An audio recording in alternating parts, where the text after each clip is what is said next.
DIY.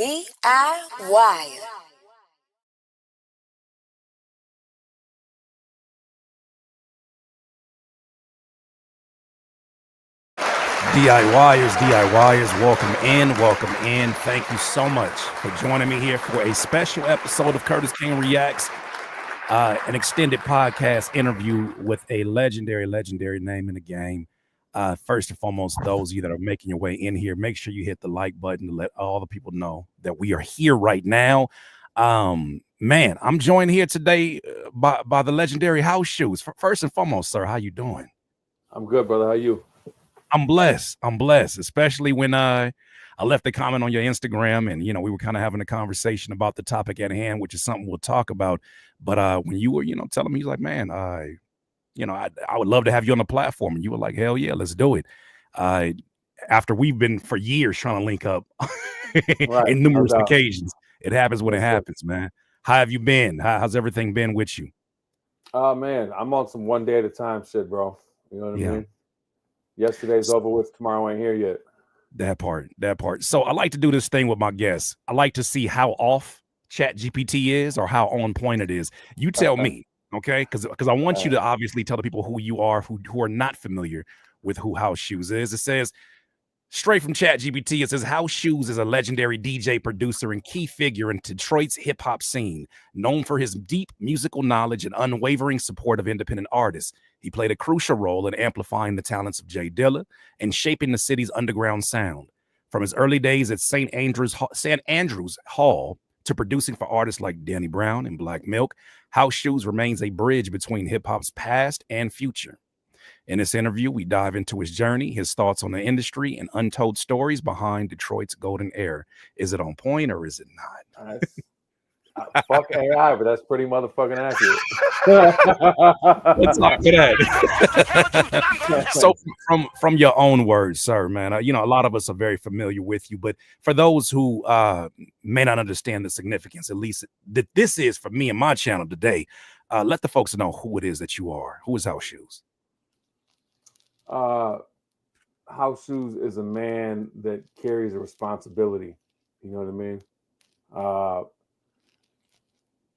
To a fault. You know what I mean? I'm a provider. At this point in my life, I'm a father. And my efforts always aim to take care of us and the people that fuck with us. You know what I mean? I've never pivoted. I've never changed direction just because, I'm riding this shit all the way out. I'm not going to figure out how to get more streams. And, I fuck with what I fuck with and I refuse to pivot. Literally to a fault. Like, you know what I mean? Terrible business model. Like, is it though? Well, like with some, like, for example, I got a record label, Street Corner Music. Right. That's pretty much on a sabbatical now because I'm just not impressed with anything. And, I don't own a stitch of the music on the catalog. Really? 82 albums. I don't own any of their music. I think that shit is gross, man. If you ain't make the music, how can you own it? Right. And what can you really provide somebody to ask for ownership of their music? You know what I mean? Why don't you think more people who are in that position see it that way? Because it's a devastating industry. It's not about helping the artist. It's about helping yourself and lining your pockets. The whole artist development, finding somebody who's really dope but needs work, that's over with. They're just lazy. Like, you do all the work now and we'll come find you and just tap our logo onto your shit. You know what I mean? That's kind of how I felt like with the whole TikTok age of when major labels got involved in signing artists that were going viral. And it was a question I asked myself. I was like, why would you want to sign if you figured out how to get a little bit of motion on your own and not see what the ceiling at least looks like for your own? But it seems like sometimes some folks are dependent upon each other. It's funny. Someone just said, salute to Fat Beast too. That was actually, well, funny enough, that was the first time I saw you in person, and I gotta let you know something I never let you know. When I met you there, we took a picture. you got a presence on you, man. You got a presence on you that folks was like the boogeyman was in the building, man. And when I'm a very divisive person, you know what I mean? And I have no problem with that. People either really fuck with me or they really don't. yeah. And the But you know people what? that really don't fuck with me have never met me. You know what I'm saying? Because I'm a fucking sweetheart. I'm the nicest motherfucker you ever met in your life. Yeah. But if you get on some host shit, guess what's gonna happen? I'm gonna immediately call you on it. And people don't like that. Mm-hmm. How much is that you and how much of that is Detroit? Because I know a lot of artists that I've met, a lot of producers. I'm Detroit. I didn't grow up in the city. I grew up in Southfield, but as soon as I was of age, I was in the city. You know what I mean? But Detroit don't play that shit, man. Like Detroit don't figure out how to fit in. We figure out how to stand out. Everybody I've met, it's a certain energy where it's like I get along the best with folks that are straight shooters. So when I met Siege, for instance, for the first time, it took me a second to be like, oh, that's just how it is. You've been to be a few other folks around, but back to that story. I think we were doing a performance. I forget what the actual event was, because we did it a few times. But one of the events there, and man, it was a big deal to be able to perform in front of you. Me and my guy Noah James were out there, and it was like, man, how she's in the building. You gonna say something to him? I'm like, Fat Beats on Melrose or Fat Beats downtown? On Melrose. On Melrose. Word up. Word up. Yeah. The homie was like, you gonna say something to him? I was like, hell no, you say something to him. He looked like he don't want to talk to anybody right now. But it's funny because ever since I followed you on Instagram and I got to understand some of the I guess the points of irritation, the things that you just don't put up with as a man, I'm like, yeah, there's a lot of things I don't put up with. And in this industry, there's a lot of for lack of a better term, fuck shit that you'll come across that people will test you on a regular basis. Regardless of where you're from, to kind of see what your limitations are. Yeah, I mean, who's got time for that? Like, who's got time for that? Like, if I'm on some whole shit, I want somebody to tell me. That part. You know what I'm saying? Like, it's transparency. Like, time is the most valuable thing we have in our lives. I ain't trying to waste a second. Mm-hmm. And as soon as you show me you on some funny shit, I'm grateful for it. But I'm gonna let you know you on some funny shit. At least you do that. To me, that's a service. I think some people get easily offended. To me, that's a service to anybody that you work with. Don't lie to me. Don't waste my time. Right. Especially if I've already shown you that I can take the honesty. As a matter of fact, I prefer the honesty because the other stuff, especially in this industry, I feel like it delays time. It delays making decisions about things that we could have made years ago. Absolutely. So I want to kind of walk through some of these questions that I have for you, but then at the same time, I know some things are going to spark some other conversations. And shout out to the chat that is in the building. I want to talk about your role as a tastemaker and as a producer first. And I got some specific questions. The first one, you talked about street corner music. And man, one of my favorite projects, this vinyl is hanging up on my wall right now, is Nameless Chips. It's been up there for damn near a year and some change ever since. He blessed me with a copy of it, but you have a very unique ear for the type of music that you were pushing out there. And I wanted to ask, you've always had an ear for talent. How do you recognize artists or producers before the industry catches up? I'm selfish. It's all what I like. It's all strictly my personal taste. It's not about what I think can do something. It's about what strikes a chord with me and me wanting to amplify 100%. It's very simple. You know what I mean? When I started DJing at St. Andrews Hall, St. Andrews was on Friday night, and I had 6 days to find the heat. I always wanted to play what's next. You know what I mean? The classics been beaten into the ground. Like, let's find the next shit. And then when I heard Jay for the first time, it was like, shit, JD was the illest. And, I was playing tapes in a tape deck on Friday night at St. Andrews. Wow. And I've just, it's very frustrating because, you would think that there's a reward in it, but there's not a reward for having accelerated ears. I had countless shows since I moved to LA, and being ahead of that curve, the average person is not available to it until everybody else is. I had Quelle Chris shows at the Virgil 10 years ago, and there's 9 people there. Yeah. But I'm not tripping. You know what I mean? Yeah, it's the same thing I told my audience the other day. I said, you may not show up, but I'm gonna show up. I've made the Right. choice a long time ago to show up. Can you kind of talk to the significance of St. Andrew's Hall for those who may not understand why that was such a staple? St. Andrews was crazy. So St. Andrews Hall, 431 East Congress, downtown Detroit. It was a Friday night event called Three Floors of Fun. And on the top floor was house and techno, played by the illest Detroit house and techno DJs. The main floor was hip hop, all the illest hip hop shit by the best hip hop DJs, and the basement was alternative. But it was all high bar. It was all, exceptional music. So you had a population of people that wanted to hear good shit.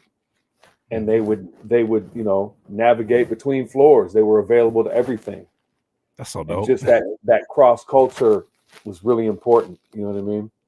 Right. How are the sounds not interfering? Because I've been to a venue. There was a venue called the Masquerade in Atlanta where they had multiple stages, and sometimes that bass is carrying on one stage, and as a performer, I'm hearing some of like the echoes in the room. Like, how was that? Because somebody who never experienced it's floors. Even though, right? You still can kind of hear some things, no?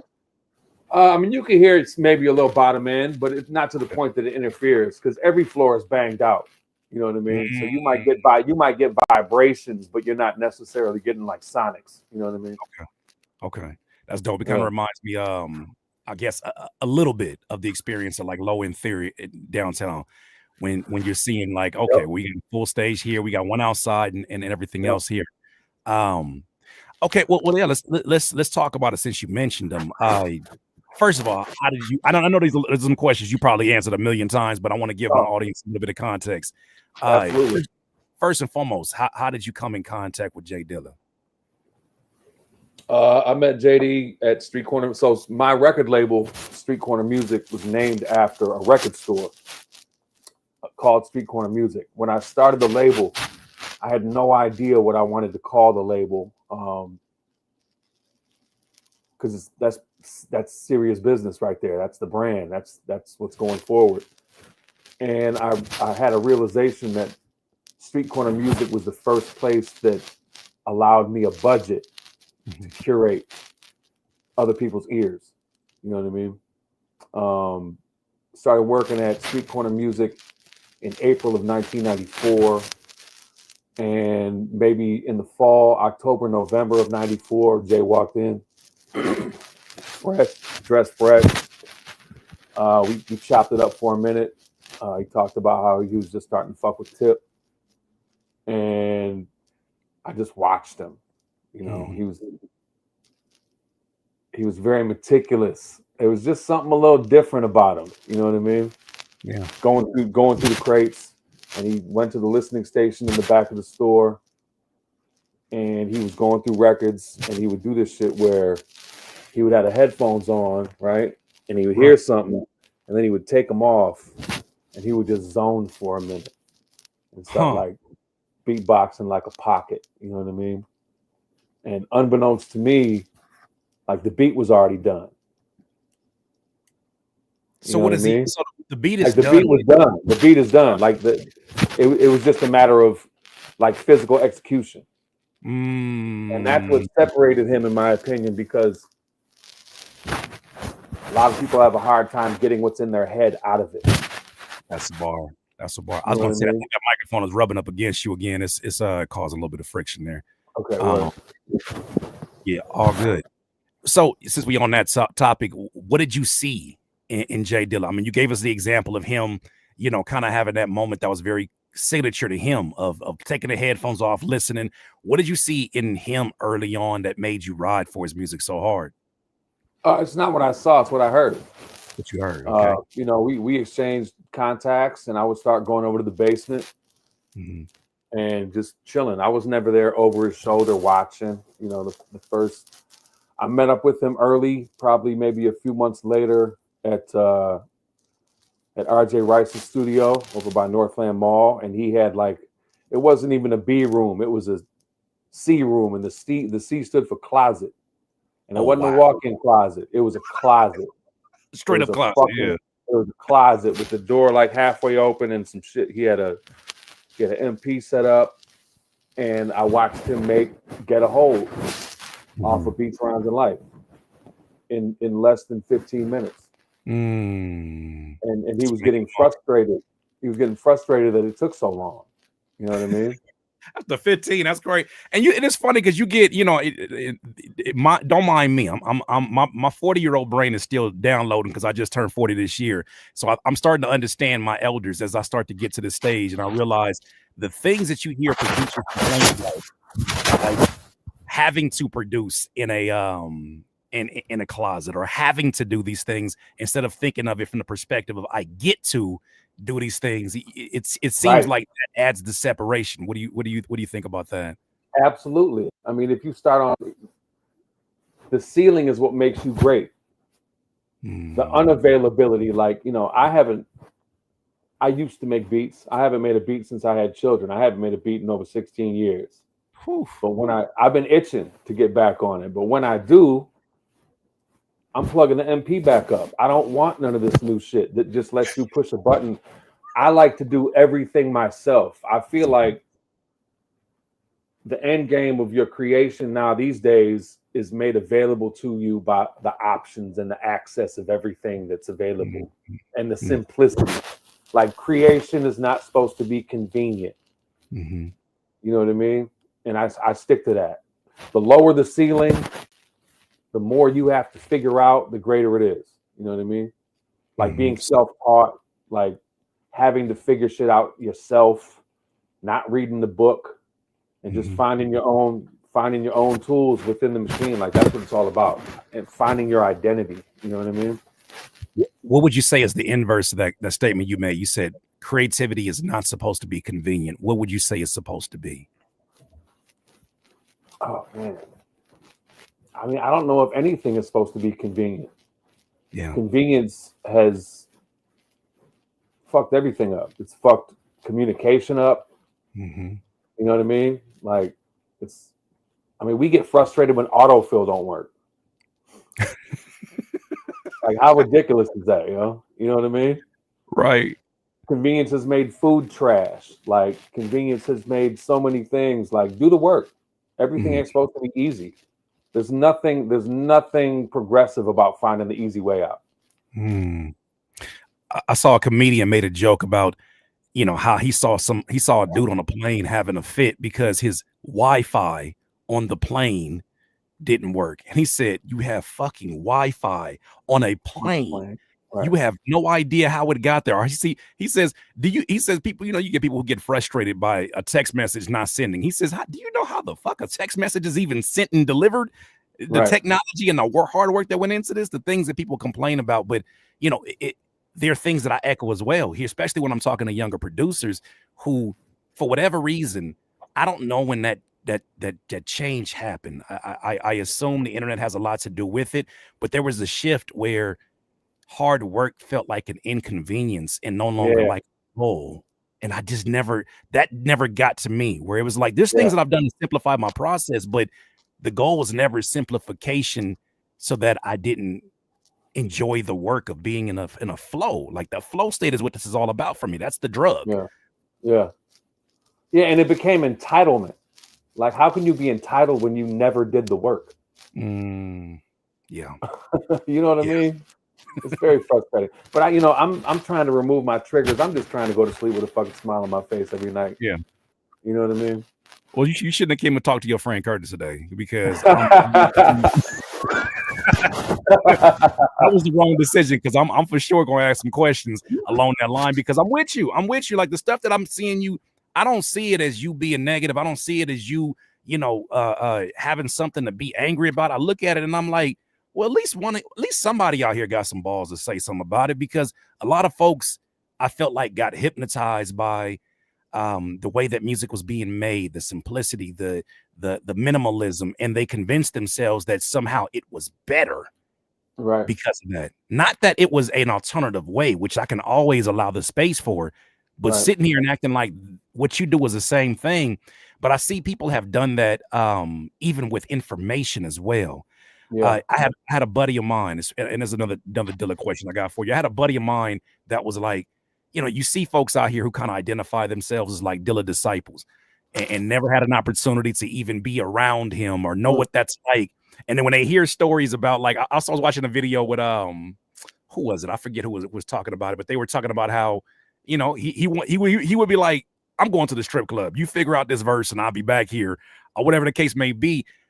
What do you think people get wrong about J Dilla?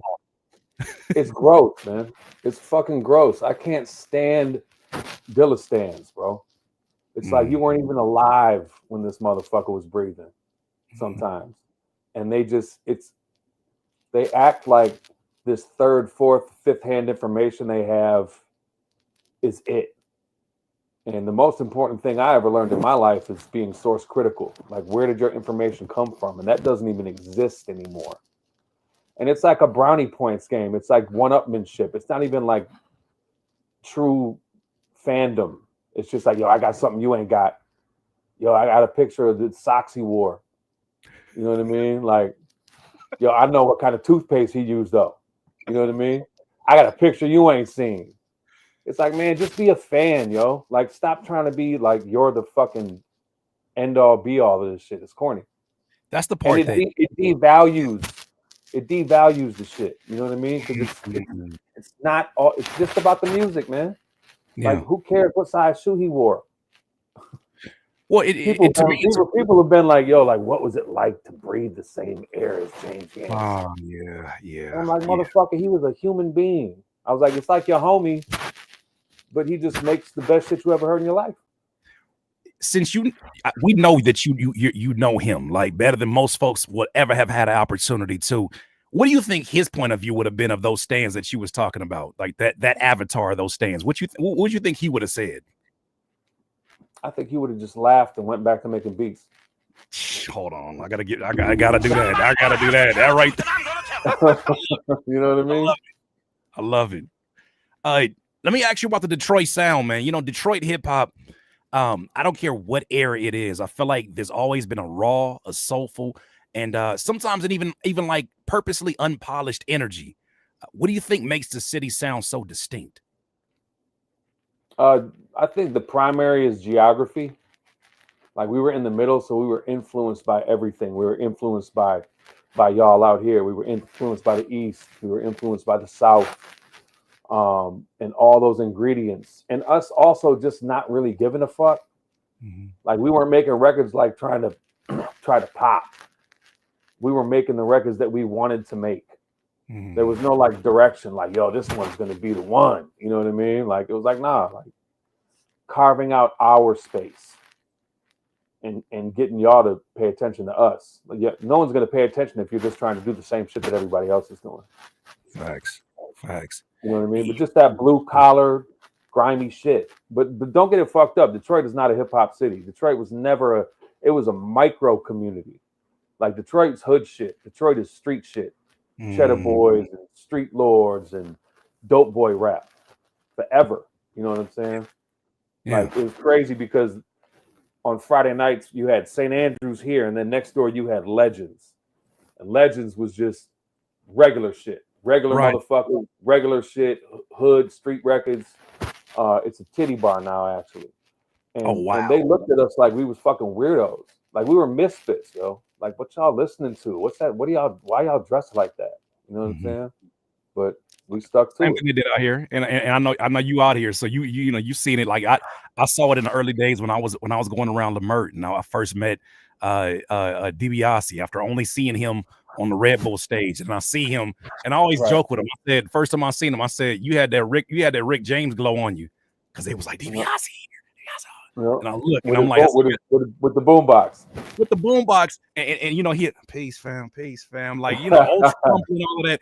But like, it's funny because even like I see him in this age, and I'm like, when I see him on Twitter, we had an interview. I joke about it with him all the time. I said, man, you always been like you've always been a sweetheart with me. It's always been love. I said, the way you be going on some of these people, he said, come on, kid, you see how they acting out here? He said, somebody got to get them right.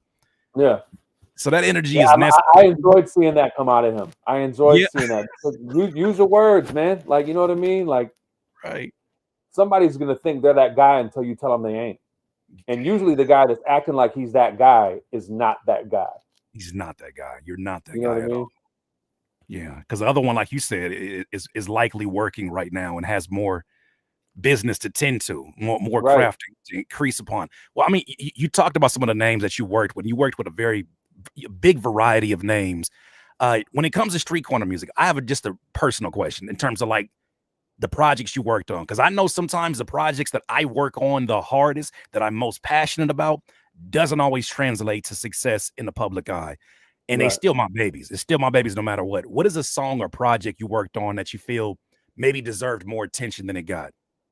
I mean, I'll keep it a buck with you. 90% of the records on the label, like, you know, it's small pressings. The streaming hasn't amounted to shit. Like, street corner music is a secret. Yeah. People don't know. And Gems, these are all passion projects for me. Labors of love. You know what I mean? My whole goal with street corner music, I don't like fucking with established artists. I want to give a kid his first record, pat him on the ass, and send him on his way. Because we know that a lot of these incredible creatives, we have really shitty self-image issues, confidence issues. And it's like, yo, you're crazy. Like, what's it gonna sound like if you get one off and you feel a little bit stronger about what you're doing? You know what I mean? I don't, like I said, I don't own the music. I don't sign nobody. Let's just give this kid his first record. Man. You know So and it's me, and it's very personal. Like, I don't take submitted projects. Right. Like 80% of the records on street corner music, send me them photos, homie. And I gradually pull. I sequence the record. In the course of sequencing the record, a track name might stand out. A visual blossoms in my head. Like 80% of the covers are my visual direction. I'm not a graphic designer, but I'm very explicit. I got, you know, like, it's all me, yo. That's crazy. I had no idea. I mean, you say selfish, but it's like you have the ear as a DJ, as a producer, as somebody who's heard and created and contributed to a lot of classic music. You know what needs to be done. I got a selfish question, so we being selfish. When you're creating an album, right, and you're talking about plucking some of these instrumentals and creating a full body of work, what's sort of your philosophy? I know it probably changes project to project, but how do you know there's a complete project sitting in front of you? That's the first question. And then two, you know, how do you kind of tell that story, or is it a case by case basis? Well, when I'm listening in terms of creating a project, I hear either it sounds like the beginning, the middle, or the end. You know what I mean? Like, when I hear the beats, that's something that's towards the end. This is middle. This is the beginning, and I form it, and it, you know, that sequence process is my favorite part, because just cutting that path, building that, you know, making that movement that people go through, it's very enjoyable for me to do that. You know what I mean? Yeah. And you said, what was the second question? So basically, after you determine that you got a full, you kind of answered already. So after you've determined that you have a full project, how would you kind of telling that story? Yeah, it's just the emotion. Like, I feel music in emotion, and in the course of a project, like I said, in time. Yeah. I mean, it's crazy. I'm grateful to have all these people trust me, from somebody you never heard of in your life to, like, you know, Mike and Keys.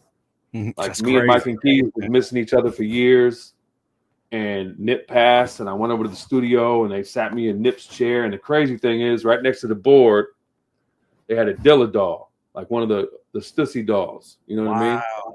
Yo, and Mike tells me first thing Nip would do every time he comes into the studio is dap up Dilla. That's crazy. And I'm like, come on, like, what? And then Mike looks at me and he's like, we want to do a record on street corner music. And I'm like, well, guess what the fuck you about to do? You about to do a record with street corner music? And he trusted me, just like somebody nobody's ever heard about. I was like, I need them folders. I'm like, yeah, like, do what you do, bro. Like, I can't wait. And they were super geeked about that project. shout out to my guy Mike and Keys. We had him here on the platform a few years back. Those are my guys. So I'm just gonna put my shot in. What does it take for Curtis King to get a Street Corner music project together? Like, can I hit you up? I mean, I'm not gonna front, bro. I ain't put a record out in 2 years, and I don't know if I'm even gonna come back to it because I got the catalog it's 82 records. It was a 10-year run, but just to keep it a buck, man, like it ain't.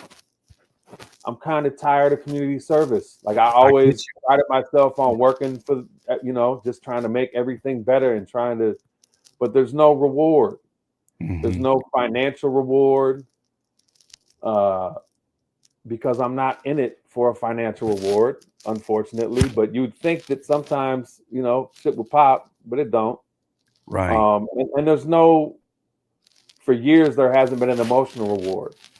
And the few times shit goes left, this is something that's a very valuable thing to understand too, is, 82 records.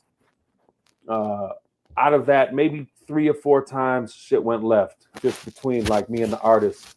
Right. And those times where shit goes left, the times in life when shit goes wrong weighs on you so much more than all of the times that shit goes right. These are facts. You know what I mean? And you can't really put a word to, but it's like they're like thorns in the side because you knew like your intentions were in the right place. Yeah, absolutely. Yeah, and it's kind of like been there, done that, and I'm just really uninspired and unimpressed with just everything and just me being ahead. I mean, next year, Jay's been gone 20 years. I used to always say that he was 10 years ahead of everybody, but he's been gone almost 2 decades, and I ain't heard nobody close. Close, and it's fucking frustrating, yo. Like, I'm so honored and privileged to have been right there through all that, but it set the bar so fucking high for me that I just ain't impressed by none of these motherfuckers. Yeah, because you could see, it's funny because I'm curious about what you think about this argument. I really wanted to ask you this because I know you're not gonna hold your tongue on nothing. I've always had this thing where, in LA, we got our underground hip hop scene, and I've been a part of a few different types of scenes, right? I've been part of the multiple scenes, I'm gonna basically say, but the underground rap scene in LA where they're, the segment that says I don't listen to nothing on the radio because it all sounds the same. I don't listen to nothing that is mumble rap because you can't understand what they're saying. I brought up a theory that pissed off a lot of people. Hot take by Curtis King. Warning coming through. The same thing can be said about certain hip hop records that are just clones of golden age records. You get rappers who get in there and they know the keywords to trigger hip hop heads, and they like, oh yeah, you want that real shit. Then you sit there and dissect the lyrics, and it's like, what the fuck is he talking about right now? Right. Like, there's no cohesion. It sounds like it. The boom is bapping, right? But even the technique doesn't feel fresh. It feels like, oh, that's just your imitation of this Dilla beat, or this your imitation of a Just Blaze. And I've always made the argument, like, it's crazy how there's so much criticism thrown at these records that do sound very homogenous, but yet you get segments of underground and they get away with it because it sounds like the golden era, and it's like, well, not even golden era though. Like, not even golden era, just whatever's dope. Whatever's dope. Yeah, that's even. Yeah. Can you expand upon that? It's just, like, who are you? Like, that's another thing with the label, yo. Like, I fuck with singularity. If I can immediately reverse engineer and tell who all your influence is, I'm tuned out immediately. Damn. Unless it's like a really, really, really good version of that. And still at that point, it's like, we got that already.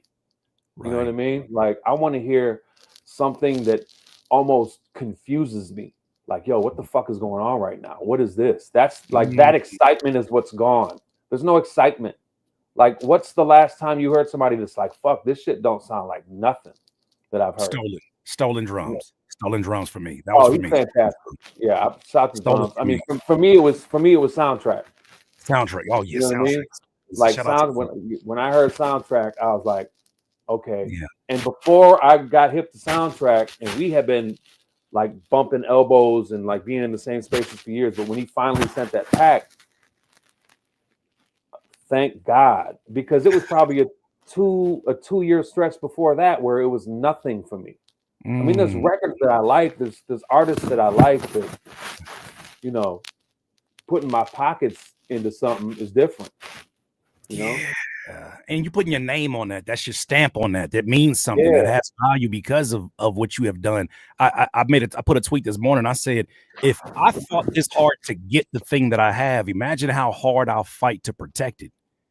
Absolutely. 100%. So yeah. So let's talk about independence, man. Because you know, regardless of how that situation has kind of found itself today, I saw you do some really revolutionary things in the independent space very early on too, right? I was paying attention to a lot of these things.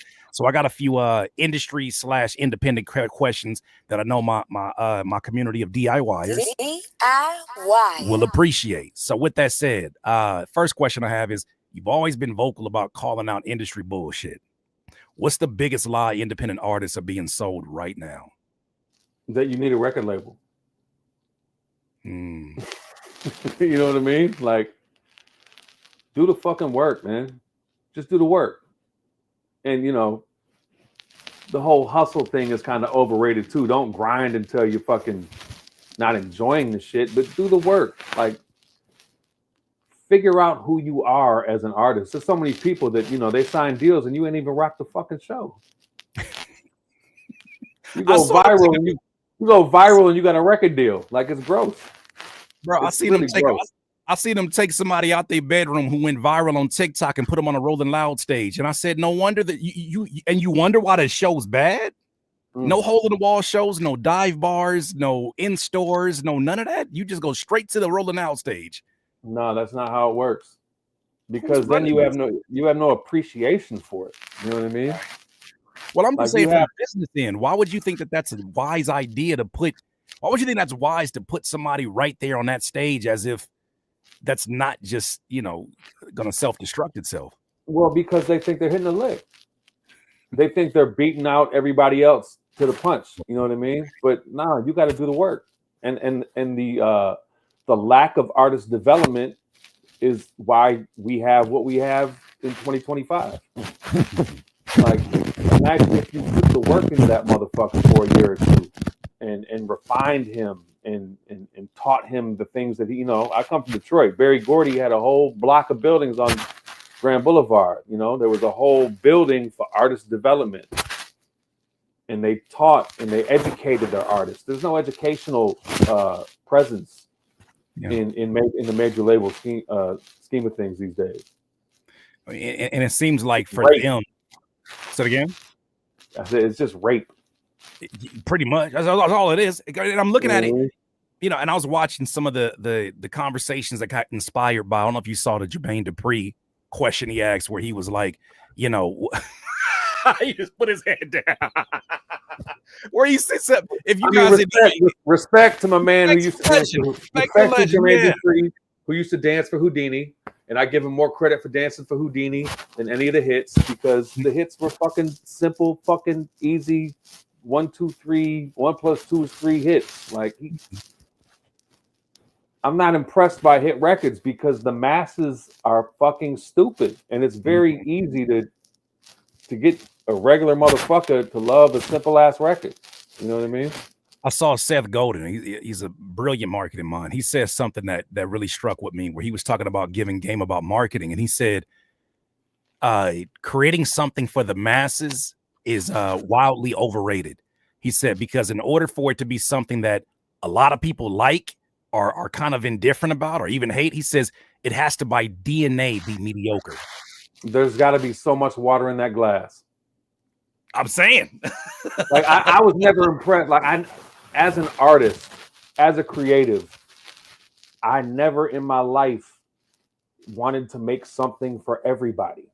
And in my opinion, probably, you know, if we knew the stories behind everything, I guarantee that the greatest hits of all time were accidentally hits. It wasn't any intention behind. They didn't have a fucking boardroom of people like, you got to do this, and checks and balances. Nah, it was just a great record that broke through. Well, playing devil's advocate, and this is not me playing devil, but I know somebody out there has this opinion. What about the people who say, well, don't you want your music to be heard by as many people as possible? What did I say the other day? Art does not need to be dignified with a response. Hold on. You gotta chill. You gotta chill. Wait a minute. You gotta chill. That's a bar. Explain that. Like the tree fell in the forest. Right. The tree fell in the forest. Just because nobody was there to listen, it don't fucking matter. And there's somebody that's better than all of us that does not give a fuck about any of us hearing their shit. Yeah. Does that diminish the value of the creation? Absolutely not. Right. A buddy of mine, he made this analogy a few years ago, and it stuck with me. He was like, "Do you even think we would have heard from Basquiat if he was in his age, doing the things that he was doing in the '80s in a different You circumstance?" think Stevie Wonder would have got a record deal in 2025? Would Stevie Wonder have got a record? How do you market a blind man playing the? You know what I mean? Like, right? Or how they would have marketed it? You know what I mean? Would have been so gross. It'd have been so nasty. So nasty. So I know you talk about this. You know, I've been very, very like vocal about my issues with Spotify. I call them Opify over here. They Opify over here. My issues with streaming in general, the payouts. Yeah. I know you've seen so many different industry changes as things go for the major labels, the streaming, and now we're having a lot of conversations around direct to fan sales. How do you think independent artists? Well, first of all, what are your opinions about streaming? And secondly, Secondly, how do you think independent artists should be moving? I pulled the entire Street Corner music catalog off of Spotify about a month ago. Come on. Somebody gonna have to tell Come on. And why is that? Bro, I don't give a fuck. All these people are complaining. When I had a Facebook account like 15 years ago, and it's just a fucking cesspool. And I'm talking all this shit about Facebook on Facebook. The irony. I've been there. I've been there for sure. And I just deleted my account one day. You know what I mean? I deleted my fucking Twitter account. Like, how can you complain so much about how you're getting raped and then bend over every time? Yeah. And the shit that was the straw for me was I forget who it might have been, the Mizza who put it up. Probably. Shout to him, man. I fuck with him heavy. I have never met him personally, but I really respect his efforts. You know what I mean? It was some new tier of Spotify where it's a higher price point, quote unquote, higher quality audio, and subscribers to this new tier can remix your music. Yeah. Fuck you. Like, nah, bro. With or without your permission. Yeah. And then the DSPs. The DSPs are actually opting into this. They're not fighting it. The DSPs are now putting it as a check mark of saying, hey, just so you know, anything that's on our platform that you distribute is going to be put up for this. Not do you have a choice? If you use us, this is going to happen where fans can now remix your music and then plug it in with other people's genres. And it's like, when I made this, I had no fucking intentions of it being a punk rock song. No disrespect to punk rock. You're a fan. You can't play with our shit like that. You can't play with my shit like that. I'm not in it for that. You don't take a fucking paintbrush to the museum. I'm gonna leave the button alone because I see the way we could. Okay, you don't take the paintbrush. You're gonna go put a mustache on the Mona Lisa or some shit. Like, get the fuck out of here. Like, that is disrespectful to me. Yeah. And look at the way they protect that. Look at the way they protect the Mona Lisa. It's behind the vinyl ropes. You can't get to it. They got armed guards that are making sure you don't. I don't care if you protesting for animal rights. You're not getting past those vinyl ropes. Right. Yeah. So obviously, you know it from both perspectives. In terms of being someone that has worked hands-on with talent, but then also been behind the business, we know this game isn't just about talent, right? Success and independence is not just about talent. It's about business and relationships. What's something you wish more independent artists understood about this independent game? I mean, you got to do the work. You know what I mean? You have to do the work. If you allow someone else to do the work, if you allow someone else to control the books, whose favor are they going to be in your favor if they're controlling the numbers and the information and all that? No, they're not. It's. I got fat in the last couple years, and one day I woke up and I was like, you know what? I bought a treadmill like a year ago, and I used it like 3 days, and then I don't even know if this is relevant, but it has to do with the work. You know what I mean? Like you wake up every day and you look at yourself, and you're not happy with what you see, and you want to be better. You have to do the work. I went to the doctor in November, and I weighed 226 pounds, and I was like, fuck. I came right home. I pulled the treadmill out from under the bed, and I started walking 10 miles a day. 10 miles. Whew. I have never had discipline in my life. Right. I eat meat, cheese, bread, and grease. I stopped, I only drink when I DJ, which is interesting. I found out that I've had social anxiety for fucking 30 years, having to get on stage at St. Andrews and play records for 500 people, bring them fucking drinks. Let me find my comfort zone, because this ain't comfortable for me. That's interesting. That's interesting, because I was gonna say I stopped drinking 3 months ago. I'm on an 1,800 calorie diet, and I hit that motherfucking treadmill 10 miles a day, and I lost 30 pounds in 3 months. Walking or running? Walking. Top speed, an hour in the morning and an hour at night. And I did the work, and now I'm the best version of myself. Shout out to that. And I'm only halfway there. But saying that to say, that was kind of a pivot. But you have to focus on yourself. And if you want to succeed with the business, I'll tell you 100% I'm not a good businessman, because business is not friendly to art. You know what I mean?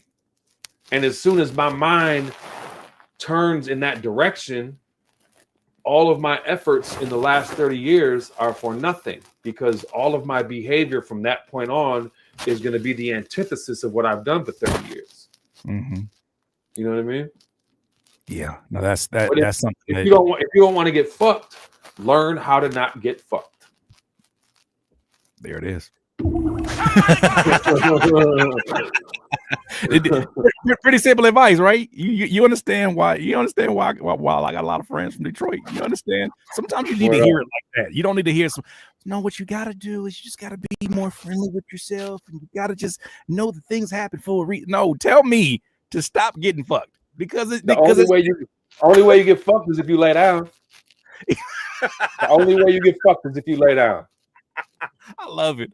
All right, so look, obviously, if you still here, DIYers, you already know this is my guy, man. He's unfiltered. He gonna let it be known how it is. I want to talk about the man, because you said something that was really powerful. I don't know if you mind if I share, but you were saying, like, I guess there's a part of the not even the image, but the part of the perception of house shoes that you're kind of killing off, and then introducing people to Michael, right? Yeah. So I got some questions here. So one of those is you've never been afraid to speak your mind, even if it ruffles feathers. What's something you said that caught the most heat, but you still stand on today? Oh man. I mean, the Trump shit. We didn't even gotta hear it, and we already know it's some shit. Trump shit was crazy. There was a situation maybe about 6 years ago where there was a Native American at Arlington National Cemetery. He had a ceremony that he does every year. I forget what the contents of that specifically were, but the same day he was doing that, there was like a pro-life rally or some shit at the cemetery, which is, why do you have a pro-life rally at a cemetery in the first place? Oh, wow. And it was a busload of kids that pulled up, and they all had fucking MAGA hats on. And it circulated in the media, these little shitty fucking white kids mocking Like, and it's like, you know, I'm a white Remember motherfucker. that. I know what that expression is. I know what y'all fuckers are doing. And I literally blink my eyes. You know, I used to go wild on Twitter. I used to set the fucking table like, let's get it. I'm bored today. You know what I mean? I'm bored today. I got time today. Let's go. So when I blinked my eyes, it was like 20 fucking tweets, yo. Mm-hmm. And I said, lock the kids in the school and burn that motherfucker to the ground. But the shit that got it popping was I said, fire on all them redhead bitches. Now, you and me know what firing on somebody means. Firing on somebody means punching them in their fucking face. That part. But you know, white America and anybody over like 40 years old thinks that I'm talking about like high-powered rifles on the rooftop. Oh, Lord. So yeah, that shit went crazy for a minute. And yo, they like motherfuckers doxed my address, my phone number. I'm getting phone calls. Wow. I'm gonna kill you. You getting them? Like, word? I'm like, and you calling me first? You gotta be the worst person to make a threat to. You gotta be the worst. Because if I'm on the other phone, I'm on the other side, I'm like, yeah. I just want to make sure you knew before I did it. No, it was wild. It was wild. Yeah. And just so y'all know, if there's things on the internet where you can undox yourself. You know what I mean? There's a button you can press that will delete all that shit. So God bless that. Shout out to deleteme.com. Yeah, that's one of the items. Mm-hmm. Literally, that's it. It's deleteme.com. Yeah. Oh, fire. Okay. That's simple. So I get home from work a few days later, and there's a card in my door, a business card from LAPD Major Crimes. Mm-hmm. And they're like, we came by, we got some questions for you. I'm like, word, okay. It was a little too late. It was like 11 o'clock at night. The next morning I woke up, I had my coffee with a little splash of whiskey in it. I'm on the balcony, smoke half a joint. And I was like, whoo, kind of hit me. I'm like, kind of faded a little bit. Let me, it's a little early for this. Let me hop in the shower, freshen up, get clean. And then I'm gonna call these motherfuckers and see what they're talking about.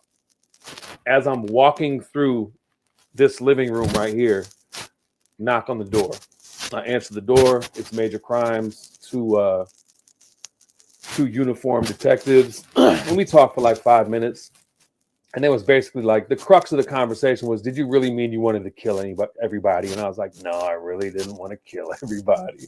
Off a tweet. Yeah, you know what I mean? So the next day, same time, same place, same knock. FBI. FBI? FBI. The feds, the Fetty boys up in the spot. And they wanted to come inside. I talked to the Major Crimes in the hallway. Feds wanted to come in. So they come in. They want to like sit down at my dinner table and talk. I'm like, no, we can go out on the balcony so I can smoke cigarettes while we're talking. Mm-hmm. Same shit, same conversation. Did you really want to kill everybody? Nah. You know what? And you know, you guys know what firing on somebody means. They're like, yeah, we know what that means. And they leave. Wow. 2 days later, same time, same knock. I'm walking through this same room we're in right now. And I'm like, in my head, I'm like, Major Crimes, feds. I'm about to open the door to Secret Service. And I open the door and it's the fucking Secret Service. What the fuck? And I'm like, Secret Service and literally, I'm like, come on in. I done talked to all your homies already. Let's talk. Right. This is off of a tweet that people misconstrued? Bro, that tweet was at the Republican National Congress that followed that. They had a big ass TV screen behind the podium, and it had all these social media things like anti-MAGA shit. My shit was right in the middle of that motherfucker. How about that? Hold on, and see, this is my statement. I'm not making this fair. You wonder why I block you OVO MAGA like fans. You OVO, I call them OVO MAGA house shoes, because the way their talking points are very similar to the extremists that happen to be. They are wild. They dox and all do all this crazy stuff. I don't talk to them. I block them. They were doing things like they would say something and they would say something completely disrespectful about you or somebody you love. And if you responded and had a large platform and it got a bunch of retweets, they then had grounds to report that tweet as bullying. So watch this. One of the greatest feelings, social media wise, like after turning that corner, because I used to love it. I used to love the back and forth and all that shit. Deleting the comment. Instead of responding to the comment on your post, just delete the motherfucker. Just delete it. You know what I mean? Post. Just delete. No, not delete the post. Delete their comment. Oh, delete that. All that hard work that you put into that 5 paragraphs. Boom. You know what I mean? So Secret Service. So the Secret Service is here and talking about the same shit, talking about the Twitter shit for maybe like 3-4 minutes. And he kind of it's like a young, super clean black dude, maybe young 30s, wearing a suit, and then it's like a Mr. Clean, bald head white dude that's probably like early 40s, maybe late 30s. And we're talking about the Twitter shit, and he interrupts me. He's like, "We're not here about the Twitter shit. We're here about this record you put out with Donald Trump dead on the cover." So I put out shout to the homie Rep Shines. I put out where is it? Do I have it over here? I think it might be around here somewhere. I don't know. So they started digging into all this stuff then. They started digging into anything that could be. They had a folder. They showed up with a folder. Good. They had a folder of shit. We're here about this record you put out with Donald Trump dead on the cover. I did a Rep Shines Conway the Machine 12-inch called Take Life. Right. And to keep it a buck, the record was really just a vehicle for me to put Donald Trump bleeding on the cover of an album out. Because if this was late 70s up to like mid 80s, there would have been a lot of records out with Donald Trump dead on the cover of them. You know what I mean? So the cover of the album it's Trump like bleeding out on the ground, and in the foreground there's like a suited, you can tell the motherfucker had a suit on and he's got the heater in his hand. Then when you turn it around, it's like the close up of like a Secret Service agent with the earpiece with his finger to his ear, kind of insinuating like some inside job type shit. You know what I mean? Shout to Absent, incredible artist, did the artwork for me. So I take the record's literally on the shelf. I take it right off the shelf and I show it to him. And I'm like, you don't know if he's dead or not. He's just bleeding. What's their reaction? What's their reaction when you say that? Wait, so I turn the record around where it's like the Secret Service dude, and I'm like, and y'all are on the back cover. See? And then I say to him, and on my kids, I'm like, your boss is a cocksucker. And they're like, we can't confirm nor deny. Like, we can't give our personal opinions on that or some shit. You know what I mean? But then it got a little bit more like an interrogation, and the way this is about to turn is unbelievable because it's gonna ride back to some of the other things we were talking about already. So it got to be like an interrogation, not crazy, but what's your work history? What's your family history? What's your mental health history? And we all have a story that we kind of just press play on for people to tell us, you've told the same exact story to probably 100 people in your life, just somebody that's trying to get a bar on what you've done. And it's just like press and play and the recording comes out your mouth. I went to college. It didn't work out. I started DJing. I started producing. I started putting records out. And there's no way that I have any intention of thinking that the Secret Service knows about JD, right? Right. So I'm like, kicked out of college, start DJing, start making beats, start putting out records. I don't know if y'all are familiar with J Dilla, but that was a homie. That the first record I put out was J Dilla. And the young dude interrupts me. He's like, wait. You put out Dilla's first record? So Secret Service. And bro, it was fanboy shit after that.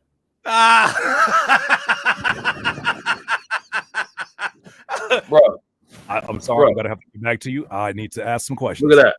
Look at that. Wow. I keep it in the sleeve of the record. Specifically because of that. Oh man. Yeah, that's nuts. That's So nuts. They left, and I just started laughing. I started laughing, uncontrollable laughter to the point of pain. And I'm just looking up and I'm like, you motherfucker. Yep. Like, Yep. you just got the Secret Service off my motherfucking back, bro, and you've been in the ground for 12 years.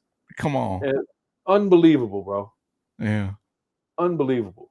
So that's probably that was the highlight of all my social media. And I stand by it. There's been some other ones that were greasy, but you know, it's funny, man, because I had a realization a few years ago because motherfuckers had talked me into thinking that I don't give a fuck. Mm-hmm. You know, that's always the thing that people say, like, man, Shoes don't give a fuck. And it's like, you got me fucked up. I give all the fucks. Like, I care. If I didn't care so much about this shit, I wouldn't get so fucking turned up. Whether it's art, music, creativity, protecting artists, whether it's, you know, the state of America and the fucking history of America and the history of fucking shitty white people that I look like me, you know what I mean? Wow. I give a fuck. I give all of the fucks. Mm-hmm. Well, contrast that now, man, because that message you gave was really potent, and I could tell it came from a very genuine place, and that, you know, there is sort of the birth of a new you, and there's a birth of a you know, not detaching yourself from you are who you are, right? I am who I am, but what does this age kind of represent for you? Just, you know, I had a few people tell me that they didn't even know that I had anything to do with music. They just like the shit that I talk on the internet. I don't like that. I didn't like that at all because social media is worthless. Like, in comparison to art, you know what I mean? Like, I didn't like that. And I've been very good at getting in my own way. And I'm just trying to figure out, I just want to be an example to my children, man. Like, my children are really, really proud of the work that I'm putting into myself. I've really always been incredibly good at helping other people, at taking care of other people to a fault. You know, when I left Detroit and moved to LA almost 20 years ago, it was because I could not raise the importance of taking care of myself because I was always just taking care of the city and the scene and the homies. You know what I mean? And then I just came out to LA and did the same shit. You know, it's crazy. That's where I moved at. Nobody rap around here. So I had to get away. I had to protect myself from myself, because you know how many times I said, yeah, I got it, bro. And in my mind, I'm like, no, the fuck you don't. You barely staying awake right now. What are you putting something else on the plate for? And here I am, feeling like a dumbass halfway through the work that I'm doing for somebody else. And I'm just like, yeah, I'll put it together. There was a quote that pissed me off, but I also understood why it's so true. It said, if you want to get something done, find the busiest person you know. And I looked in the mirror and I said, I happen to be the busiest person that people know. So that's why they keep bringing it to me. Let me ask you this. You know, you've been in the game for decades. What still keeps you inspired after all these years, man? That's a great question. Because I'm not really inspired at this point in my life. And I'm trying to figure that out. I'm trying to figure out, as somebody that's only ever done one thing. Right. You know what I mean? For 30 plus years of my professional career. I don't know what's next. I want to be part of something that's not fully being realized by myself. I do work very well in teams, despite what some would think. I'm very good with creative consultation. not even necessary creative consultation, just life consultation. I could be a fucking life coach. I could be a creative consultant. I don't really want to be involved with the music industry, though, I don't think, because in any of the spaces where I would fit, there's no budget. I want a budget. I want to be paid my fucking value. You know what I mean? Because I never have. I've always just given this shit away. I call myself a light bulb dealer, but it's kind of fucked up because I'm not dealing. I'm just giving them away. Here you go. Here you go. You could show me your hand, and I can tell you you could show me your cards, and I can tell you the hand that you got to play to win in minutes. I'm just very good at doing that. You know what I mean? It's almost like that I don't do shit. Street corner music never had marketing and promotion. There was none. The whole goal of the label is just existence. Yeah. And it's a double-edged sword. It was kind of lazy, but there's no money. There's no money for marketing and promotion when you're doing 300 records, 500 records. Like a PR deal for like 6 months is more than the total profits from that record. Yeah. So, yeah, I'm the promotion and marketing team, and I can't do shit but some posts and some mixes here. You know what I mean? Like, so I tapped out of all of that, and it's just existence. I'm just gonna make the best possible records that I can make. Yeah. And if people don't get it, fuck them. Somebody's gonna get it immediately, or not immediately, but inevitably down the line.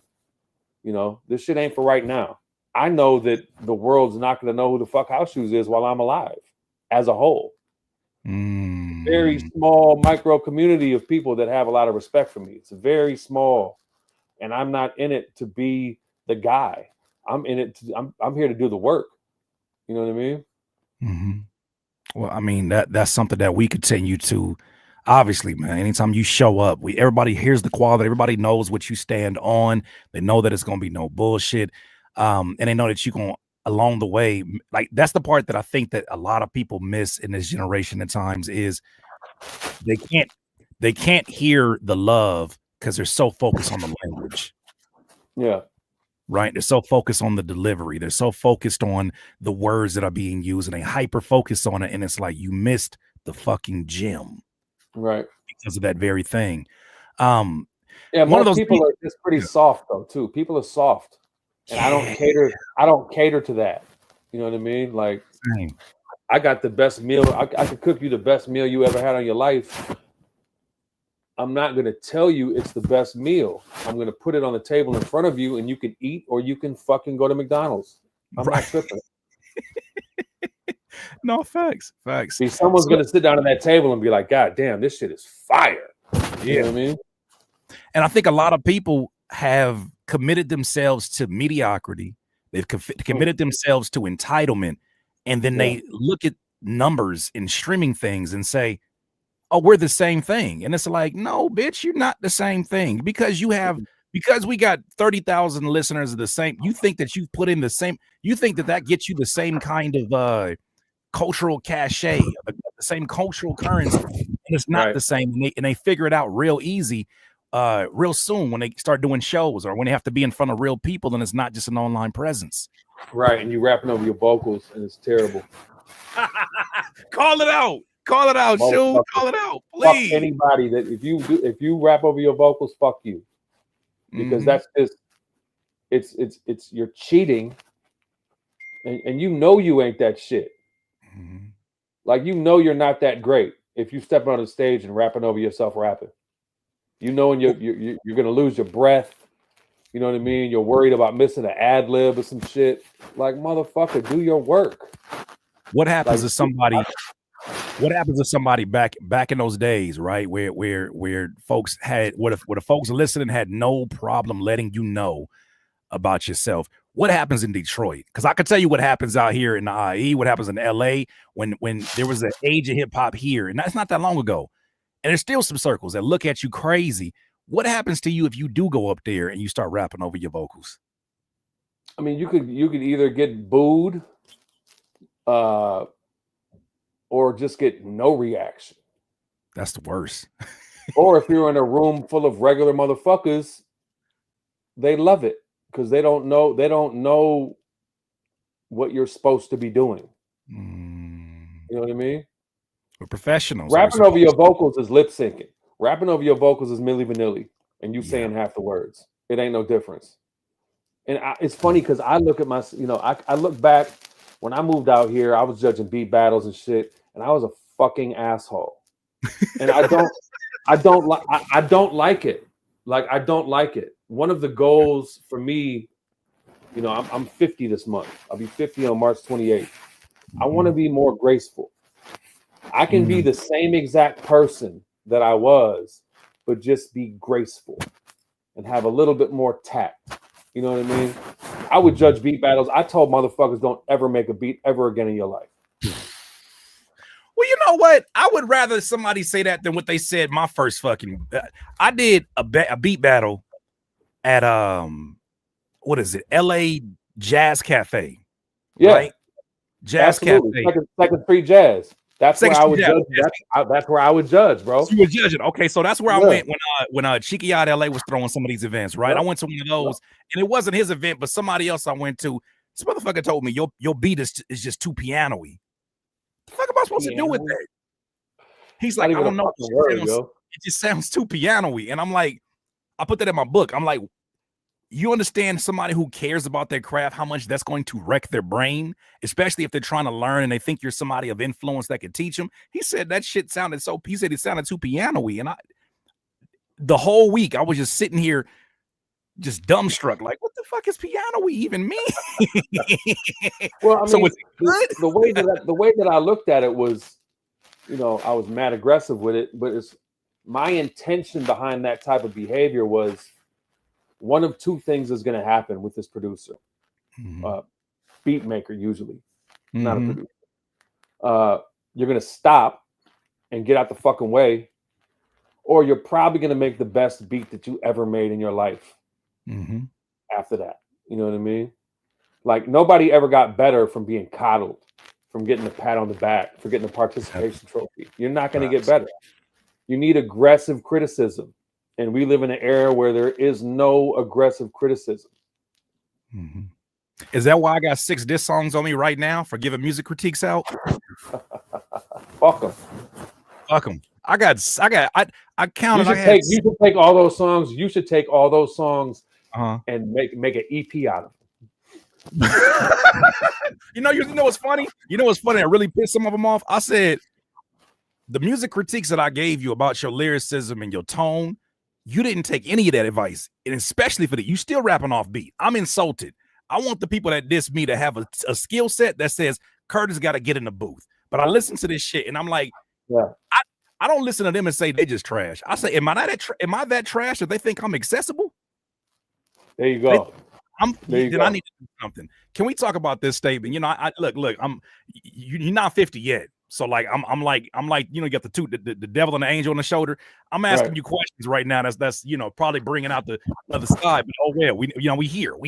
The thing that got us having this conversation as of recent, and you posted a lot of things that I've just loved. This one was one that touched my soul at the core. You said on Instagram, you put up a post that said, I watched a video of a guy promoting a new vocal harmony AI tool. And his demo was literally just dropping a pre-made splice vocal into the AI, letting it do all the work automatically. How far are we taking this, you ask? Do y'all really enjoy doing absolutely nothing and calling it creativity? This is beyond pathetic now. Call your friends. Let them sing for you. Make something together. Yo, well, so that wasn't actually me. That was a repost from the homie Hazel. Okay. And that shit, that shit had me popping off because, like I said earlier, creation is not supposed to be convenient. And everyone just wants to figure out how to make the most viable thing with the least amount of effort. And art is human. Yeah. Like, it's all or nothing. I don't want any AI shit at all. I don't want to see an AI music video. I don't want to see an AI cover. I don't want AI samples. And like some of the homies are like on that shit, and I'm like, motherfucker, no. Like it's Saturday, it's all you. Like it ain't no. That's just a shortcut. That's a cheat code. Just dig for some more fucking records. Like I don't. You know, maybe 2% of the shit on Street Corner is sample free. I like beating up records. I like hearing somebody beat a fucking record up. And all that safe shit, I don't have to clear samples. Like, motherfucker, I put out 82 records. I got hit for one sample one time out of that entire. Unless your shit pops off, motherfucker, you ain't got to worry about clearing those samples. It's the same thing I say. It's the same thing I say when I get a new producer that says, I want to ask you, I want to pick your brain about copyrighting my music. I say, ain't nobody stealing that shit. What you worried about? Nobody, yo. Nobody gonna steal that shit. Ain't nobody gonna steal that shit. And like, think about what the musical history of hip hop would have been if motherfuckers was scared. Good point. Good point. Like we steal shit. We steal shit. This is a theft-based art form. And when you see motherfuckers bragging about, I don't fuck with samples, I'm like, that your shit sucks too. Yeah. Did you see the kid? And I forget his name, but you see the kid that kind of low key went viral for saying like, you know, man, what, they asked him a question. They kind of set him up for the question to say something stupid, but they said, you know, what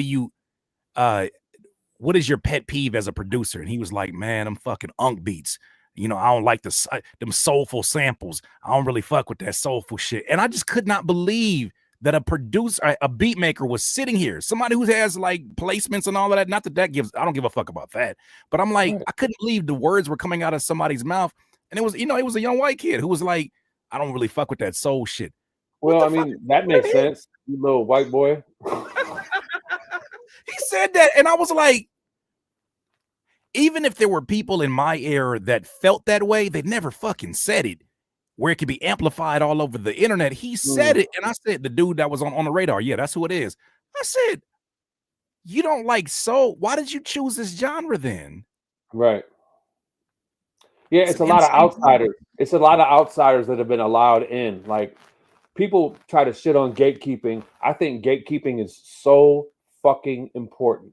And maybe people don't understand what I mean by that. But when I say gatekeeping, there's gates for a reason. Everybody can't get through the gates. And it's not about like letting your homies in and shit like that. It's like you got to have that shit to get through them gates.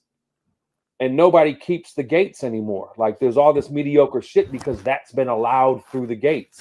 We need to keep them fucking gates. We need to change the locks on them bitches.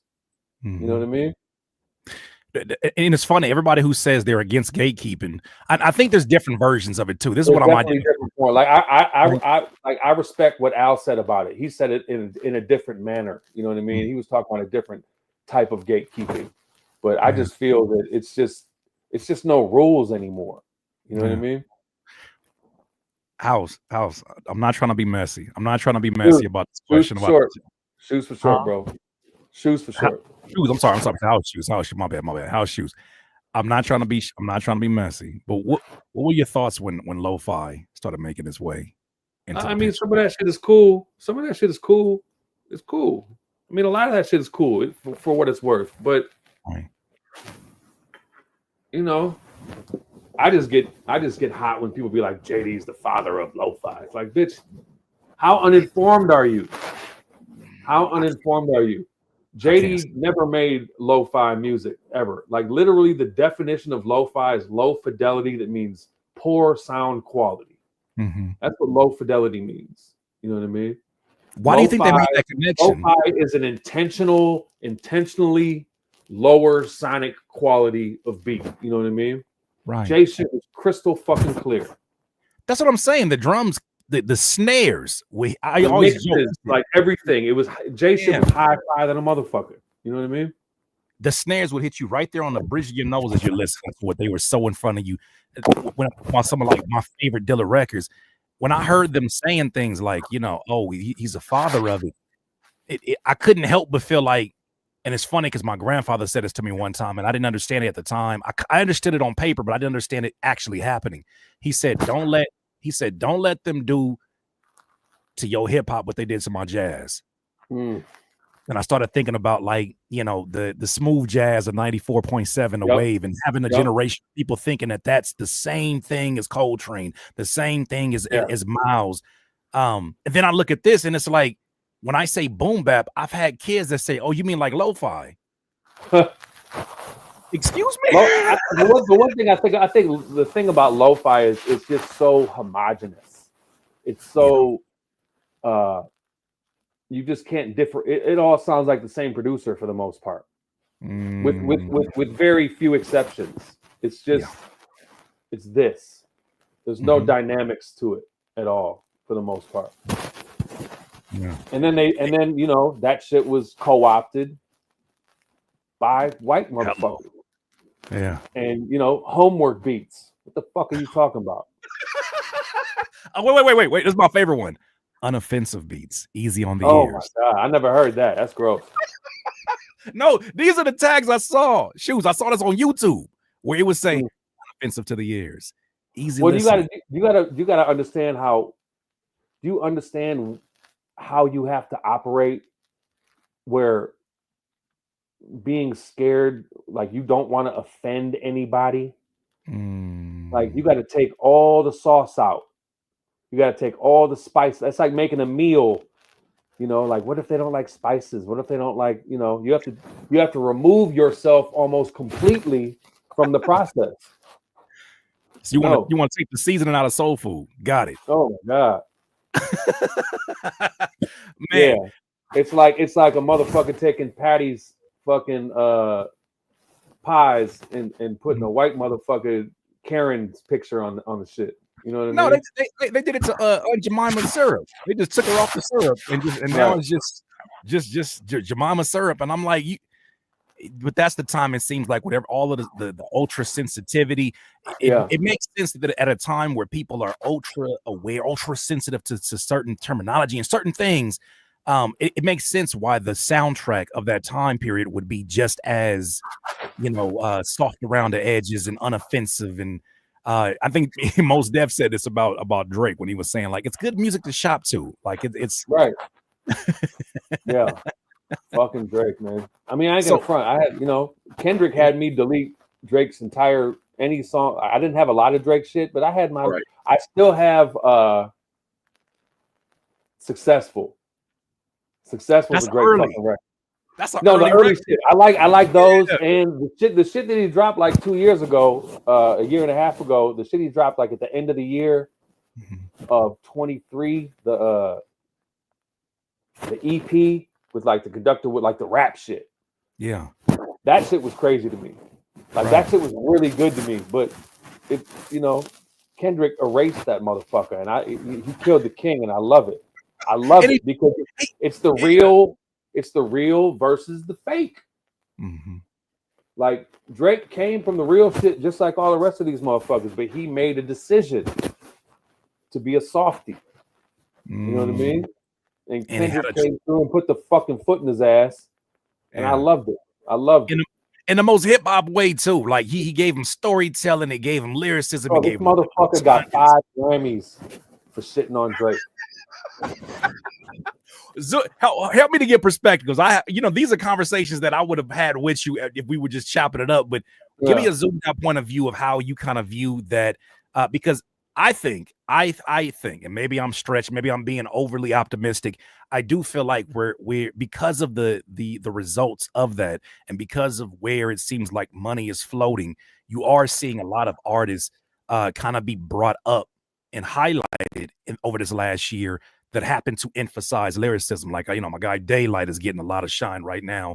Ab Soul is starting to kind of finally find some of the well-deserved light and attention. And even like lyric breakdowns are doing well on YouTube. Like there's a lot of things that are pointing to, oh, you guys are out here who want to have these hip-hop conversations. Cool. I'm curious about what your perspective of that battle and maybe some of the possible things that it could have shifted around moving forward. Well, I mean, I think we have to also understand that popularity, like what you said, like how things are getting more views and their lyricism, and but that's because it's like cool now. So people are like, I want to be, the average person just wants to be cool. The average person just really probably wants to know what the person is listening to in the car next to them. You know what I'm saying? I love seeing this giant killer shit. You know what I mean? I loved it. I remember I was doing a stream one day, and it was like after the Meet the Grams, like Drake dropped the Heart Part 6, but I thought it was Kendrick dropping the Heart Part 6, right? Right. So I'm live on Twitch. I stopped what I was playing. I went and ripped the shit off of YouTube. I put it in Serato and I played it. And I was like, oh, it's Drake, you bitch ass motherfucker. And I deleted that shit. I put that shit right in the trash, No, but it was great. Just the back and forth. Like, that's how we came up. And this generation has never seen anything like that. Nothing like that. You know what I mean? They've seen like pop versions. This was the real shit, but on a popular scale. With social media. It was amazing to watch. I remember on the 4th of July, I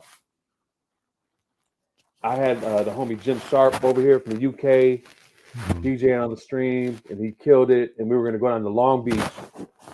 He had like a little house party thing he was going to do. And right before we left, Kendrick dropped the Not Like Us video. Yes, sir. And we sat in the car before we went to Long Beach and watched that bitch like 5 times, bro. Oh, it was such a fucking electric moment. You know what I mean? Yeah. My sisters, it's funny. My mom and my sisters were out here, and my mom was cooking like some 4th of July, dinners and all that. And the video dropped. I wasn't gonna do no content. And then my sister said, "Oh, Kendrick just dropped." Oh no, we were doing. Actually, I was gonna do content. I was gonna do something else. My sisters were here to react with me.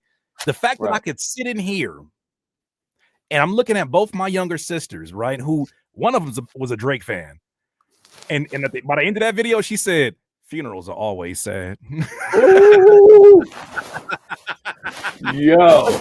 The fact that my sisters are here and we're having conversations about, oh, what do you think this video imagery meant right here? Okay, what is your perception on it? The fact that we're having conversations that are not just about, wow, this is such a clean video. Wow, look at the headphones he's got on. Wow, like things that don't mean anything to me. This is putting an emphasis back on the art, back on taking your time, and going back to what you said earlier, like, just do the fucking work. You don't have the results of a Kendrick unless you've done the fucking work.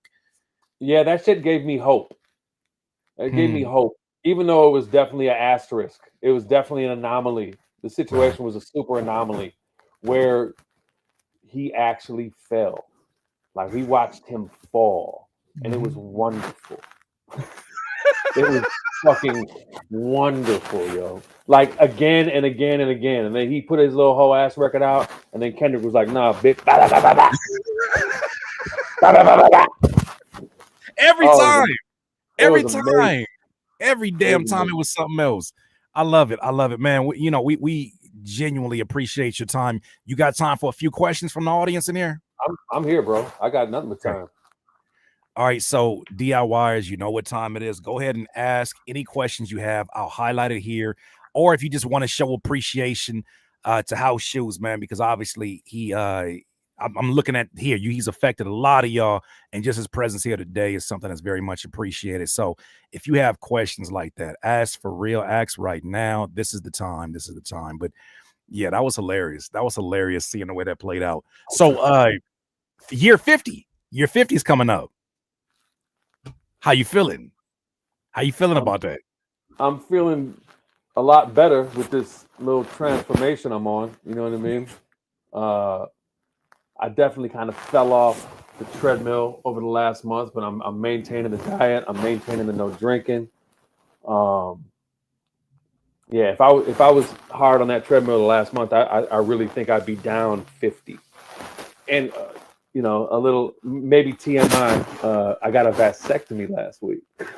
Yo, you see, we was talking about that. I was like, that should make me cringe as soon as you said it. And you was like, so I can't be, you got to wait like 2 weeks to get back into like your exercise and all that shit. So I'm like, I'm stressing about that because I really want to get back on that motherfucking treadmill. I will tell you this, it's been so easy.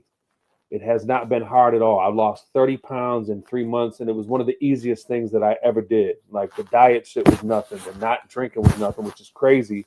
And DJing is pretty awful. Like the sets are cleaner, but it's just, you know, I would just have fun, get blackout drunk. Is the legend of house shoes is the more fucked up shoes is at a party, the more fun we're all gonna have. Damn. And now just being sober and just being available to all the distractions, and you know, I would just open my laptop and pick like the first 2 records, no preparation, and we're off to the races. You know what I mean?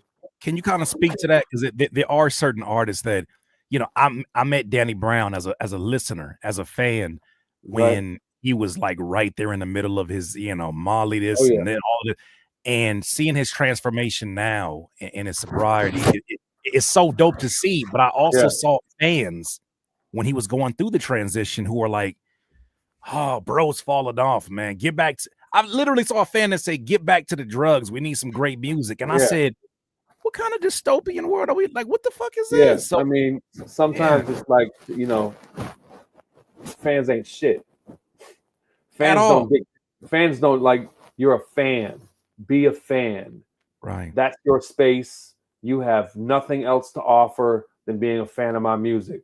And we don't give the real ones don't give a fuck what their fans want. And real fans take everything that we give them. You know what I mean?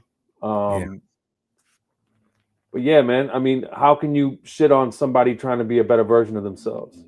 Right. That's probably a lot of projection, and you probably got a lot of shit that you got to figure out. I started therapy, everything. I'm ticking all the motherfucking boxes. You know what I mean? I done destroyed myself for 30 years, and I'm trying to clean all that shit up. That part. So we got some questions here. The first one is from my guy Cloak the Scribe. He says, "House Shoes, what is your favorite J Dilla album?" Welcome to Detroit, unequivocally. Yeah. One of the signatures of somebody that doesn't really know much about Dilla, that proclaims they know everything, is saying that Donuts is their favorite fucking JD record. Nah. It's a cool record. The first time I heard it, I was unhappy. I was very unhappy the first time I heard Donuts, because the shit sounded like a Madlib tape.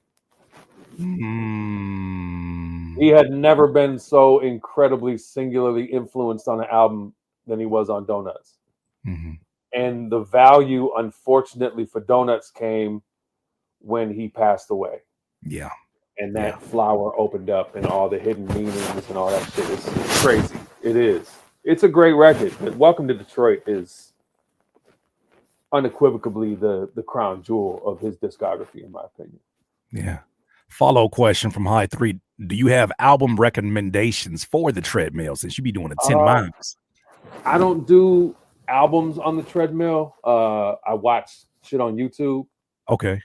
I watch a lot of like old like jazz concerts and like music concerts from like the 70s and the 60s. Movies. Yeah. It's more visual for me. I need a distraction to really lock me in so I can just kind of zone out. Yeah. Man, there it is. This is another question about the sobriety. It says, Joe Black says, "How has your sobriety changed your approach to preparing DJ sets? Do you plan ahead more now, or you still going off a feeling?" I have to prepare it from top to bottom. I have to have it's completely lined up. I saw homies back in the day that would come to the club with a crate, and the crate was the set, and they play this, and they played the next one, and then the next one. It just seemed, I tried it a few times, but like 3 records in, I'm just everywhere else, like very spontaneous. But now, just for me to maintain my focus and my level of comfort, it's got to be all there for me. It's completely lined up. DJ Servier says, Servier, that's my brother right there. He says, "What's the one beat you made that you are most proud of making?" Probably the introduction, the joint that Jay used for the Diary album. That's a fun story. You know, I was never over there, like I said, over his shoulder. Jay never, I was never over there like pressing play on shit for Jay. I was over there to kick it and just vibe and go through his records and smoke. And when he got the MCA deal, motherfucker called me one day and he was like, "Bring me a tape over. I need to hear some beats." And I made a 60-minute, remember the clear Maxell with the red on them? I made a 60-minute tape. And I went over to the crib in Clinton Township, went down in the basement, we're kicking it. I brought a tape. And the fucked up thing is, I had seen so many times where people would show up and they would give them something to listen to and be like, "All right, I'll check it out, like later." Right. I give him the tape. We go upstairs. I'm like, "What are we doing?" He's like, "We're about to listen to this shit." I'm like, "Oh, bro." He said, "Oh, man." Do we I had to sit there with him for the entire tape. Oh, not even just skimming, just the whole tape. The whole tape, front to back. Oh man. And this is my best 60 minutes of beats. Yeah. And there was, it ran the gamut of, silence, like his reactions from a lot of silence. Right. A few of them bitches got a chuckle. Not a chuckle. Oh, that hurt. That hurt more. That hurts more sometimes. A few of them were like, that's dope. But the last maybe 2 or 3 beats, I never made a beat for anybody. I would just make beats. I never made beats with any other intention that I enjoyed making beats. I like chopping records up. But like the last 3 beats on the tape, I made during the course of that week before I showed up with the tape. And the very last beat on the tape, like 6-8 bars in, he's like, "That's the one. That's the one. Come dump it tomorrow at the studio. You get half up front, you get the other half when the shit is done." And it's the last record on a, because usually we're structuring these things. I'm assuming you're structuring these things in a way that's like, I'm putting all my heat here on the front, and then whatever I got that follows that. Not only was it the last beat on the tape, it was the last beat that I made at that point. You know what I mean? It was my newest beat. And he replayed the sample. I still want to I got a version. I got an acapella of his vocals, and I got the original beat. The original beat is just a little bit harder because the sample's in there. He replayed the shit out of the sample. I'm like 12 tracks of synths to replace the sample. It was crazy. Right. But yeah, the introduction off of the diary, and I'm just so grateful that shit finally came out, like 12 years later. Shout to Egon. Man, shout out my guy Niles, and rest in peace to Chino XL. He says, "I know you have a song with Chino XL, but did you ever get to work with him directly?"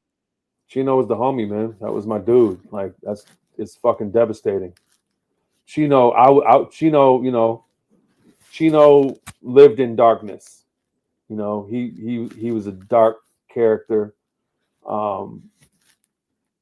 Really? But yeah, I mean, if you look at his fucking social media, bro, it's all like graveyards and shit. You know what I mean? Like, but he would come over here when he was like rock bottom, and we would smoke, we would drink, and I would just play him fucking heat, and he would be charged up, and he would leave out like on top of the world. We did a song on one of his albums called The Eye, and on that album, a lot of the beats that are on that album and the producers he was involved with were the results of one of those sessions we had. Because I was just playing them like Apollo Brown shit. I linked him with Apollo Brown and played him this cat, and then connected him with all of them too. But yeah, man, shout out to Chino, man. That's, yeah, way too many dead homies, man. I definitely have more dead homies than living ones. Man, oh man. We got a question here. Shoes, what is your favorite hip hop memorabilia, if you have any? Probably like flyers and posters from Detroit shit back in the day. I wish I had more wall space in this apartment, but I don't. I got a bunch of like figures from this dude, Epoxy Children, who's in the Philippines. I like his joints because they're kind of like low budget, and he does them all by hand, small batch, like 10 or 20 of them. magazines. I got a lot of old magazines, but the main things for me is definitely like flyers and show posters. Yeah. I promise I'm just clicking this question because it's the next one up. I have nothing to do with this. They says, when are we getting Curtis and Shoes track? If there isn't one already, I look, I don't co-sign this. I didn't pay you. I'm gonna get you your $20 after this. I didn't pay anybody anything. I mean, like I said, I ain't made a beat in fucking 16 years, and there's really like honestly, there's no archives. Like anything that I had left is gone. But like I said, I've been itching to get back on it. So who knows what the future holds? I got to go pick up my 3000. I actually have like 5 MPCs. You know what I mean? So I'm waiting to get I got a black 2000. Pick that black up. 2000. Yeah. It's funny somebody asked this. They said, what is your all-time favorite music gear? MPC 3000. MPC 3000. Yeah. That's the one. Absolutely. Ladies and gentlemen, House Shoes. Somebody gonna have to tell the truth tonight. Final words, man. I'm personally grateful that you made the time to come talk to me. It's an honor. It is an honor to be able to have this conversation with you and get all of this insight. I know the DIYers in here greatly appreciate you. So, man, let the people know where they can find you and connect with you, if you even want them to do that. Yeah. First of all, and then second of all, some words of advice for these indie artists that are in it. Because somebody asked something along the lines of like, how do they kind of maneuver in this new space in an authentic way? And I think you're the person to ask that. So yeah, that's what I got for you. All right. So where to find me? IG House Shoes. It's pretty much the only social media you can find me at. I'm on Twitch on Mondays and Wednesdays. I do a show called Magic, Twitch/Shoes House. Starts around noon, West Coast time, PST. Shoeshouse.bandcamp. I got a couple beat tapes on there that are like collections of all my favorite shit from like 94 to like 2008. Street Corner Music on Bandcamp. That's pretty much it. As far as words of advice, do the work. And, business is important, but it's not as important as the work. Create, and don't, rest in peace to Jay Hatch. He was a good ass dude. He used to do this event in LA, and he would tour with it. It's a producer-based event. And he gave me an award, Legend in the Making award, one year, about maybe 10 years ago. I think he gave it to like DJ Khalil the year before. And I was like, why are you giving me this award? And he said, you broke Dilla. You've always, put your efforts into breaking new artists, and it needs to be recognized. And when I went to the thing for them to give me the award, they had a big, long table full of lawyers and producers, and they're talking about all this business shit. And it's a room full of students. And they're talking about clearing samples and don't sample and all this shit. And it was making my fucking skin crawl. And immediately following this round table they were having was this award ceremony. And they gave me the award, and I had a few minutes to speak. And the first thing that I said was, no offense to these guys at this table behind me, but fuck everything that they've been telling you for the last 30 minutes. Like, fuck. You said that at the event? Absolutely. Was it an iStandard event? It was iStandard. I said, fuck everything that they just told you. And I was like, why would y'all tell them that shit? Like, they're creators. Like, why would you put like commodification and commerce in front of art? You don't create good art thinking about how you can capitalize on it after it's done. You totally fucking just pissed in the pool. You know what I mean? So just create and make what makes you feel good and make it how you want to make it. And then worry about all that other shit later. Because once you put $1 in front of your creative process, it's a fucking wrap. You're just going to end up sounding like all the rest of these motherfuckers that you can't distinguish.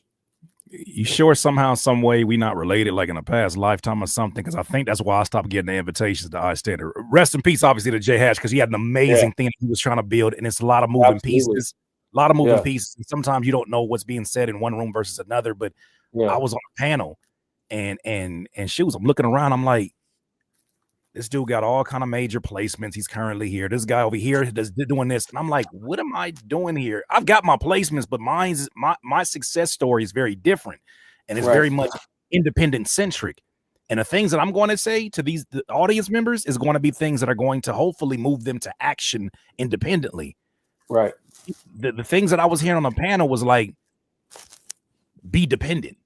And it was pissing me off. And I said something and I spoke up in my own way to where I'm like, no, don't do that. Why would you do that if you have plans on actually making this a living of yours and supporting your art on this? Like one of my favorite quotes is, I'm not trying to make money with my art to make money. I'm trying to make money with my art so that I can make better art. I can make more art. I can have more shots at this. And I look at this and I'm just like, that's when it dawned on me that there are people who are in positions of what looks like success, who just don't share that same passion for this craft, but still they're blessed with the opportunities to, be in the role and do what they're doing. Right. Yeah. I mean, I guess the last thing that I could say is, if you're trying to fit in, you're never going to stand out. Mm-hmm. And find your identity. We all start making beats via imitation. And if you can't get outside of imitation, you're just making other people's beats. You know what I mean? Like, what do your beats sound like? What is your sound? What is your pocket? You know what I'm saying? Like, find that. Start off by, taking something from him and taking something from him. But the inevitable goal is you have to find your singularity. You know what I mean? Absolutely, man. One more time. I know we already did it, but one more time. So, DIYers, I'll bring you the timestamps when I get an opportunity. Thank you so much, House Shoes, for your time and your wisdom. DIYers, you already know what it is. Make sure that you do hit the like button on your way out of here. Make sure that you do share the interview. If you did get gems from it, leave a comment, even if you were in here in the live stream.